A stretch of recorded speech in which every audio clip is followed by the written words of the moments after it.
Hey YouTube, today I'll be doing a little install and review of this Gutterstuff gutter insert material, and I'll be putting these up at my mom's house today because she's got a couple of trees that drop those hummers right there. So if you're familiar with those helicopter whirly bird things, you know they clog up a gutter in no time. And what this is it's a kind of a foam coarse material, kind of like scratchy pad kind of thing. This particular model is for the 5-inch gutter. It's kind of a triangular shaped. It actually fits in like this. This would be the back of your house, and then this goes towards the front of the gutter. I got these at my house. I've had them in for a year, and they work pretty good. What's nice about this, they're super easy to install. You can cut them really simply with the scissors just to make them fit to size. And they're made in Delafield, Wisconsin, so you get an American-made product for once.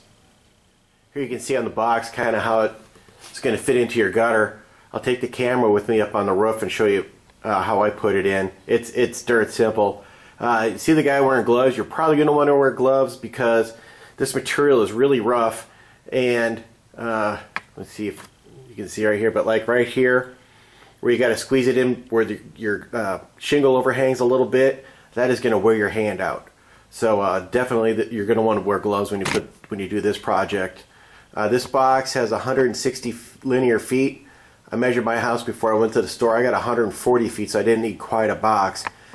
These guys are, it's not an inexpensive project. I mean, prices may vary where you're at, but I think it's definitely worth it if you don't have to clean this junk out of your gutter all the time. The other thing I like about this is, if you can see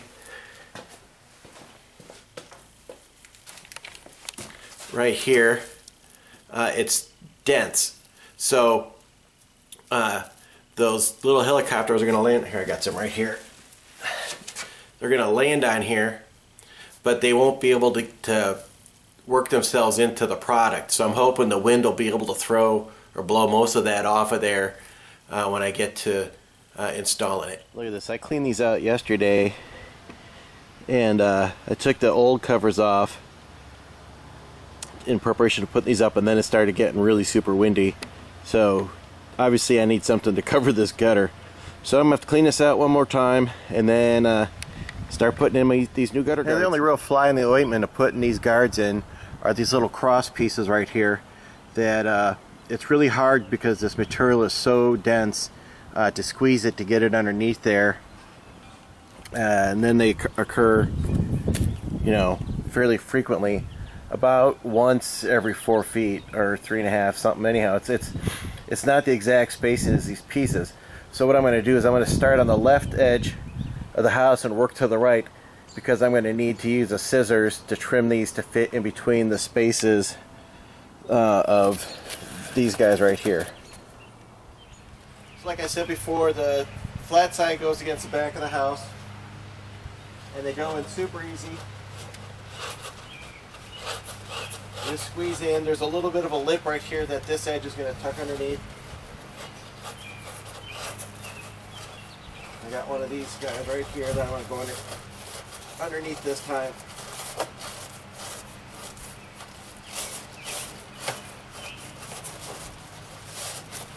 You just pull it, and this stuff is really durable. You're not going to break it by sliding it through.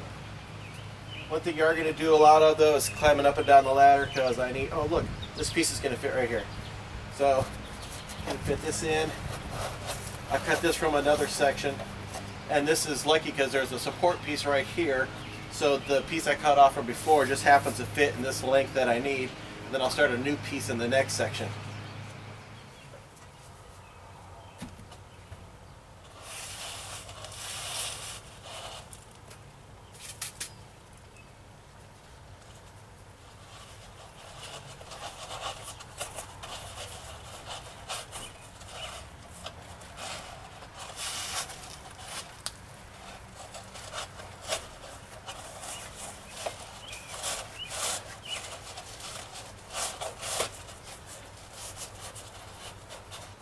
Just takes a little tugging, goes right in.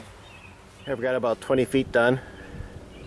So you get a little bit of dip where it goes right underneath that white support piece there, but I don't think that's going to be a problem you know, you may collect some stuff up here, but the water's still going to go through and drain down your gutter the way you want it to. Okay, here's a great example of where I would choose to make a cut in this piece of gutter guard, because I have about half the length to go, and that's really hard to jam all that underneath that little support piece. So I'll just make a cut right in here, and then I'll just stuff a little bit under each side and we'll be fine.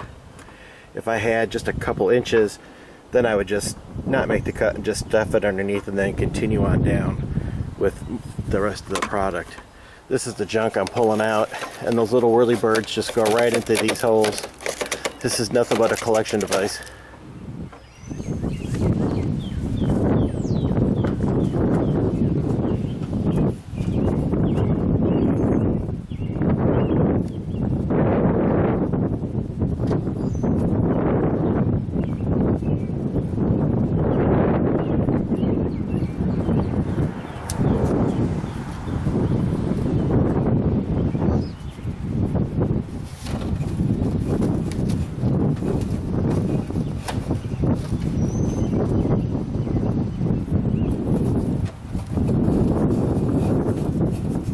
Here's the whole top of the house. Took about 30 minutes. Super easy to do. This stuff is kind of stretchy, so if you need like an extra inch or so, you can kind of stretch it out, or you can compress it if it's a little bit too long. It's super durable. You're not going to rip it, but it cuts pretty easy if you got a really big scissor. So as far as installation goes, super easy to do.